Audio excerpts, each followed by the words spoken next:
Hola con todos, vamos a hablar sobre el Código de Ética del Contador. Somos el grupo número 4, conformado por Cris Avilés, Cristian Chuquimarca, Jean Gaspar y Nicole Segovia. Como primer punto tenemos la publicidad profesional. Esta norma se refiere a la manera en que un contador puede dar a conocer al público los servicios profesionales que está ofreciendo. Lo interesante de esta norma es que no se trata simplemente de prohibir la publicidad del contador, sino de establecer cómo se debe comportar el contador cuando promociona sus servicios. La norma busca proteger la dignidad, la imagen de la profesión contable, por eso el contador debe actuar de manera profesional y evitar afirmaciones exageradas o engañosas sobre algún conocimiento o alguna experiencia o servicios que no haya tenido. También debe evitar desprestigiar o hacer comparaciones injustas con otros contadores. En otras palabras, el contador puede informar qué servicios ofrece, pero debe hacerlo de manera honesta y que lo haya realizado, más no de manera inapropiada y calumniar a otro contador.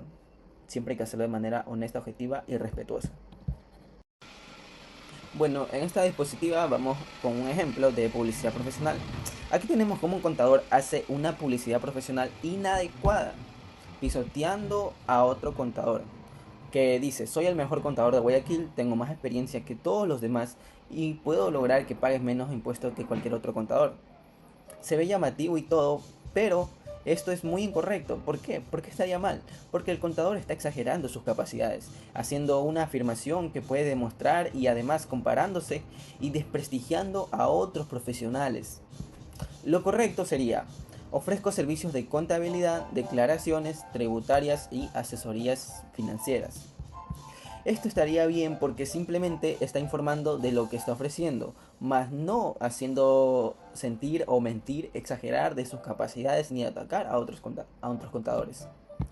Por esto, para cerrar con esta explicación, yo digo que esta norma busca el contador consiga clientes por la calidad y profesionalismo de sus servicios a dar, más no mediante publicidad engañosa, exagerada o que perjudique a otros contadores.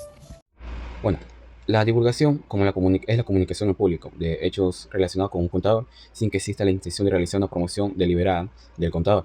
¿La divulgación siempre va a estar permitida? Pues sí. La norma establece que la divulgación es aceptable siempre y cuando cumpla cuatro condiciones principales. Primero, la información debe ser verdadera. Segundo, debe ser de un buen gusto, o sea que la información divulgada debe presentarse de manera moderada, respetuosa y profesional. Tercero, debe ser profesionalmente digna. Es decir, la comunicación debe reflejar seriedad, responsabilidad y respeto hacia la actividad profesional. 4. No debe existir una promoción excesiva del contador. Como ejemplo tenemos que el contador Juan Pérez recibió un reconocimiento por sus 15 años de trayectoria profesional en la área contable. Es un ejemplo muy bien hecho sobre la divulgación. ¿Por qué? Porque no solo informa sobre un hecho profesional real que se está pasando, sino que el reconocimiento que recibe el contador no exagera demasiado y además no se compara con otros contadores. Y tampoco invita directamente a contactar sus servicios profesionales. Ahora voy a hablar sobre la solicitación dentro del código de ética del contador. Esto se refiere al acercamiento que realiza un contador hacia un cliente potencial con el propósito de ofrecerles los servicios profesionales.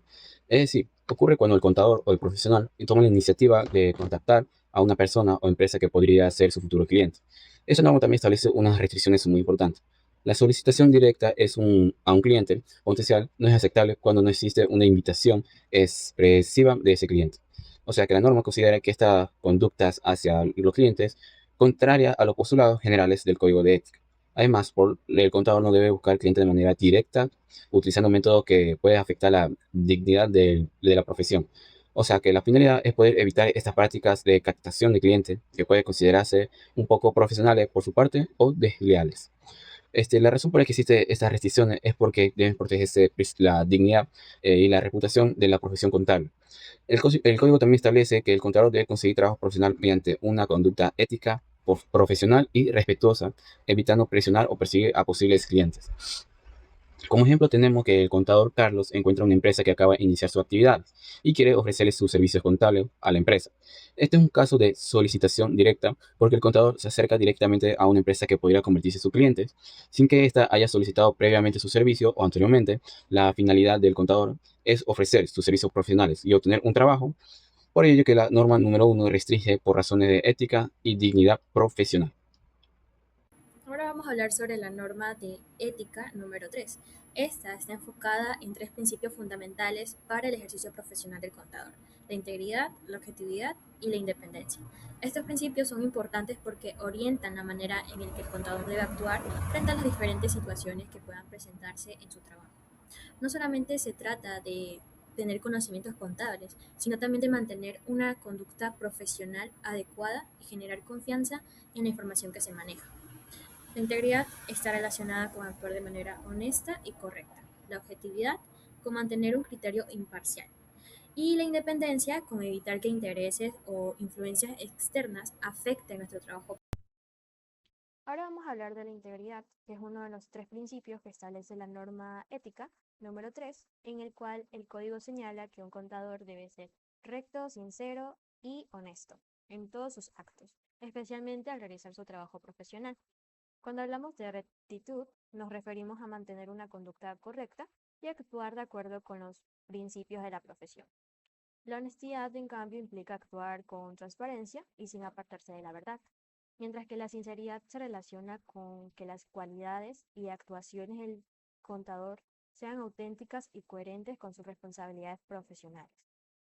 Además, la norma establece que la integridad y la objetividad son cualidades que el contador debe mantener en su trabajo profesional.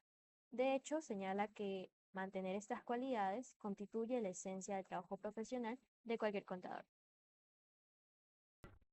Ahora, supongamos que un contador descubre que en la empresa se registró una venta que realmente nunca se realizó.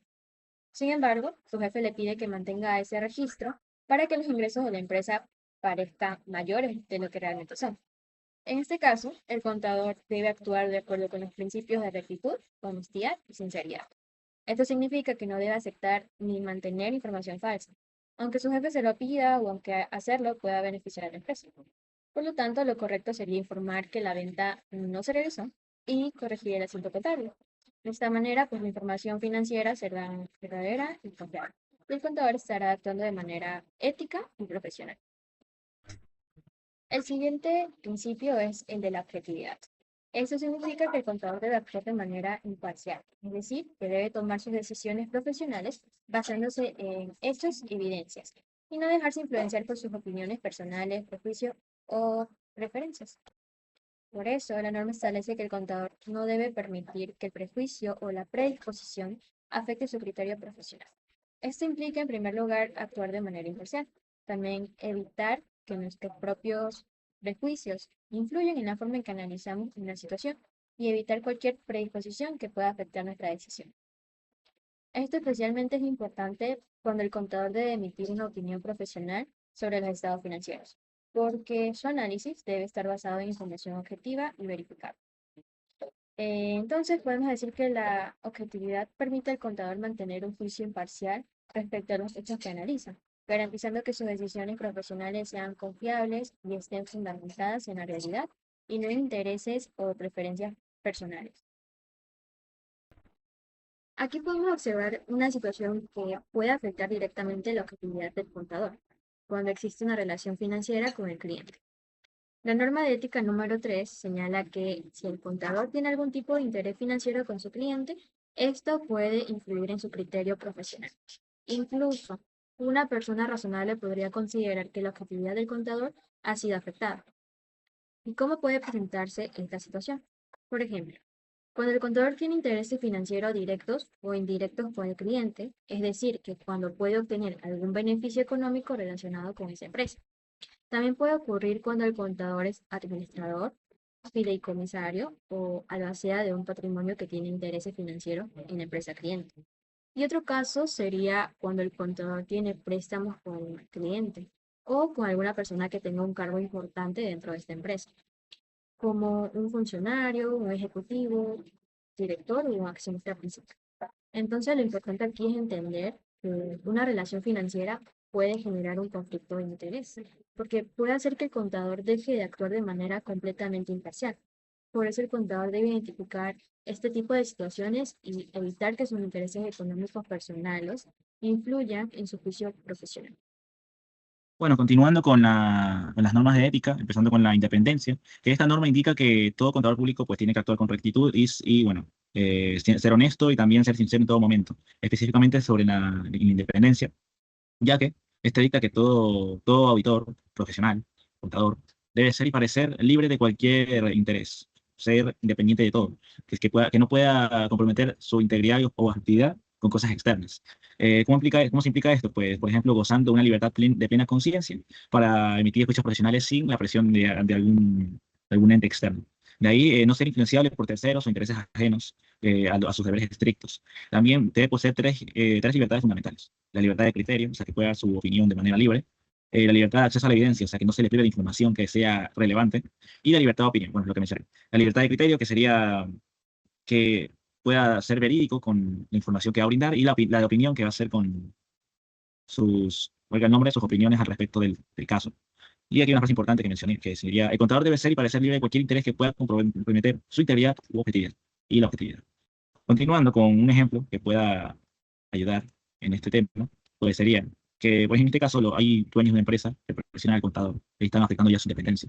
Están presionándolo para que incluya los registros contables, gastos personales, o sea, gastos que no están a nombre de la empresa en todo caso, para hacerlos pasar como gastos de negocio y así pagar menos impuestos. Ya saben, con más gasto, pues genera menos utilidad. Y si hay menos utilidad, hay menos impuestos.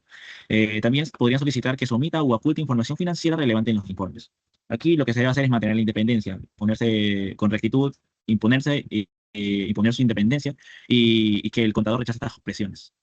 Fundamentando que, bueno, su juicio profesional no puede estar subordinado a intereses particulares a los dueños. Él siempre tiene que servir por interés público, no por interés de unos terceros, garantizando así que la información financiera sea fiel a la realidad económica de la entidad. O sea, tiene que ser fiel a lo que verdaderamente está pasando en la entidad. Tiene que realizar correctamente sus declaraciones de impuestos y demostrar su estado económico.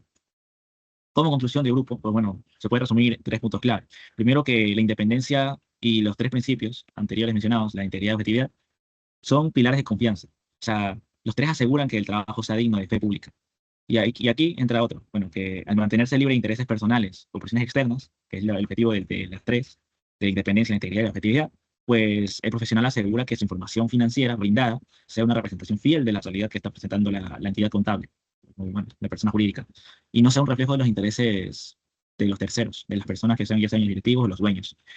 Aquí, entrando en esencia del profesionalismo, pues una verdadera integridad, objetividad y una verdadera independencia implica poseer la libertad de plena conciencia, de criterio y de opinión, porque sin ella, pues el contador simplemente es un títere, o sea, pierde su capacidad de emitir juicios imparciales, que así compromete no solo su prestigio, sino también la utilidad de la profesión, o sea, cómo tiene vista la profesión frente a la sociedad.